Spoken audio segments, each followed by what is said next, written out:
আসসালামু আলাইকুম। সবাই কেমন আছেন? তো আজকে দেখাবো হচ্ছে রংপুরের ঐতিহ্যবাহী বাদামের ভর্তা। ১ম এ হচ্ছে বাদামগুলো ভালো করে ভেজে নিতে হবে। ভালো করে ভেজে নেওয়ার সাথে, সাথে হচ্ছে মরিচ এবং রসুনগুলো তেলের মধ্যে ভেজে নিতে হবে। তারপর হচ্ছে বাদামগুলো এভাবে পিষে নিতে হবে। এটা হচ্ছে রংপুরের ঐতিহ্যবাহী বাটনা, যেটাতে হচ্ছে এটা ভালো করে পিষতেছে। তারপর বাদামগুলো ভালো করে এভাবে পিষে নিবে।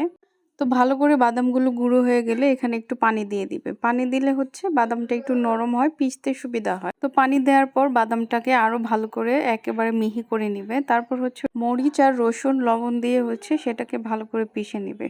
ভালো করে পিষে নেওয়ার পর এখানে হচ্ছে পেঁয়াজ, ভাজা পেঁয়াজ দিয়ে দিবে। অনেকে হচ্ছে ভাজা পেঁয়াজ খায়, আবার অনেকে হচ্ছে কাঁচা পেঁয়াজটা খায়।